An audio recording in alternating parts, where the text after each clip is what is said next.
Hello, আমি অর্ঘ্যমিত্র। এখন আমরা আলোচনা করব একজন সাবেক অবসরপ্রাপ্ত বাংলাদেশি সেনা কর্মকর্তাকে নিয়ে, যিনি নোবেলজয়ী মোহাম্মদ ইউনূসের খুব ঘনিষ্ঠ বলে বলা হচ্ছে। এই ব্যক্তিরা প্রকাশ্যে বলছেন যে যেই মুহূর্তে ভারত পাকিস্তানে আক্রমণ করবে তখন বাংলাদেশ ভারতের উত্তর পূর্বাঞ্চল দখল করবে। এই বিষয়ে অনেক আর্টিকেল ইতিমধ্যে প্রকাশিত হয়েছে। ভারত পাকিস্তানে আক্রমণ করলে উত্তর পূর্ব দখল করো, এমন শিরোনামে ইউনূস সরকারের সহায়তাও উল্লেখ করা হয়েছে। এখন প্রশ্ন আসে, বাংলাদেশ কি জানে না ভারতের সেনাবাহিনী কতটা শক্তিশালী? তাদের বক্তব্যে স্পষ্ট দেখা যাচ্ছে মোহাম্মদ ইউনূসের সরকারকে সমর্থনকারী সাবেক সেনা কর্মকর্তারা এমন ধরনের পরিকল্পনার কথা বলছেন। পরিকল্পনা অনুযায়ী যদি ভারত পাকিস্তানে জড়িয়ে পড়ে তখন বাংলাদেশ সক্রিয় হয়ে উত্তর পূর্ব ভারত দখল করবে। তারা বলছে না যে সোজা শিলিগুড়ি করিডোর কেটে দেবে, কিন্তু ব্যাপারটা একরকম যুদ্ধ ঘোষণা করার মতোই। বাংলাদেশে বর্তমানে মৌলবাদ অনেক বেড়েছে।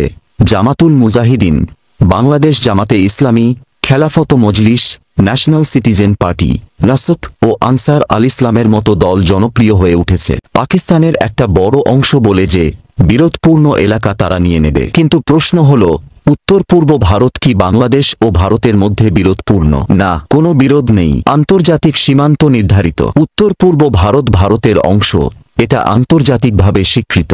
ভারতে এখন আলোচনা হচ্ছে 2 ফ্রন্ট নয় 3 ফ্রন্ট যুদ্ধের প্রস্তুতি নিতে হবে। আমরা এতদিন ধরে বলে এসেছি যে পাকিস্তান ও চীন এই 2 ফ্রন্টের কথা চিন্তা করতে হবে, কিন্তু আমাদের প্রাক্তন chief of defence staff Bipin Rawat বলেছিলেন India has to be ready for a 2.5 front war. তখন অনেকেই বুঝতে পারেনি সেই হাফ ফ্রন্ট মানে কি। এখন যখন খবর আসছে যে দিল্লিতে হাজার হাজার পাকিস্তানি বৈধ ভিসায় এসে বহু বছর ধরে বসবাস করছে, তখন বিপিন রাওয়াতের সেই বক্তব্য স্পষ্ট হচ্ছে।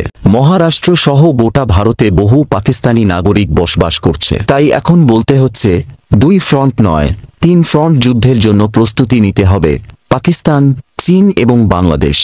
বাংলাদেশের অনেক নেতা বলছেন একবার যদি ভারতের বিরুদ্ধে জনমত তৈরি হয় তাহলে তারা জনপ্রিয়তা অর্জনের জন্য যুদ্ধে জড়িয়ে পড়তে পারে। যদিও তারা জানে ভারতের সাথে তারা পেরে উঠবে না, তবুও ভারতের আরেকটি ফ্রন্ট খুলে উত্তর পূর্বাঞ্চল দখলের পরিকল্পনা রয়েছে তাদের। এই বক্তব্য ফজলুর রহমান নামক অবসরপ্রাপ্ত মেজর জেনারেলের। তিনি বলেছেন চীনের সঙ্গে যৌথ সামরিক উদ্যোগ শুরু করার আলোচনা করা দরকার। তারা বলছে পাকিস্তান ভারতের উপর সন্ত্রাসী হামলার প্রতিশোধ নিচ্ছে। যখন ভারত পাকিস্তানে জড়িয়ে পড়বে তখন তারা চীনের সঙ্গে উত্তর পূর্ব অঞ্চল নিয়ে উদ্যোগ নেবে। তারা জানে অরুণাচল প্রদেশ ভারতের অংশ হলেও চীন সেই এলাকা দাবি করে এবং চীন সেখানে আগ্রহ দেখিয়ে যাচ্ছে।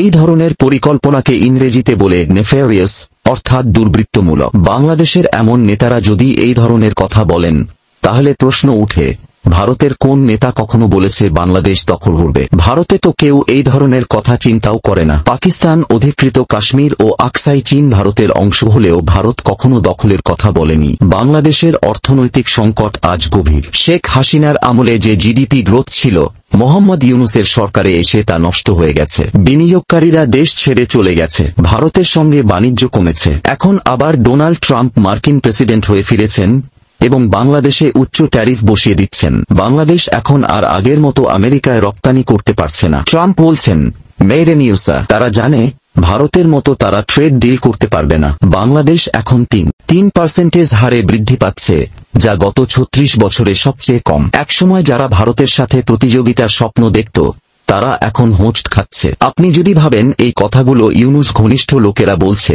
তাহলে মনে রাখবেন উপর মহলের অনুমতি ছাড়া তারা এসব বলবে না। বাংলাদেশ এখন অর্থনৈতিকভাবে বিপর্যস্ত এবং সেই কারণেই দেশের ভেতর থেকে বিভ্রান্তিকর ও আগ্রাসী বক্তব্য উঠে আসছে। ভারতের পক্ষ থেকে এখনো সরকারিভাবে কোনো মন্তব্য আসেনি, কারণ এই মেজর জেনারেল সরাসরি সরকারের অংশ নন। তবে আদানি পাওয়ার একটি বিবৃতি দিয়েছে বাংলাদেশের কাছে $900 মিলিয়ন পাওনা বিদ্যুৎ বিল এখনো বাকি। তারা বলেছে আমরা এখনো আশা করি বাংলাদেশ সেই বিল পরিশোধ করবে। ভারতের উচিত যারা বলছে আমরা উত্তর পূর্ব দখল করব তাদের জবাবে বলতে, আগে পাওনা বিল পরিশোধ করো, নইলে অতিরিক্ত পেনাল্টি বসানো হবে। এই বিষয়টির ওপর নজর রাখুন। সামনে অনেক নতুন তথ্য আসতে চলেছে এবং আমি আপনাদের সামনে সত্য ও যাচাইকৃত সংবাদই তুলে ধরব। আমার চেষ্টাই থাকে যদি ভিডিও একটু দেরিতে আসে তবুও যেন তা সত্য, নির্ভরযোগ্য ও বিস্তারিত হয়। আমি কখনো ভুয়া খবর ছড়াই না। যাচাই করে তথ্য প্রমাণের ভিত্তিতে ভিডিও বানাই। যদি আমার ভিডিও ভালো লাগে করে লাইক, সাবস্ক্রাইব এবং শেয়ার করুন। আপনার মতামত জানতে আমি আন্তরিকভাবে আগ্রহী। নিচে কমেন্টে জানাবেন।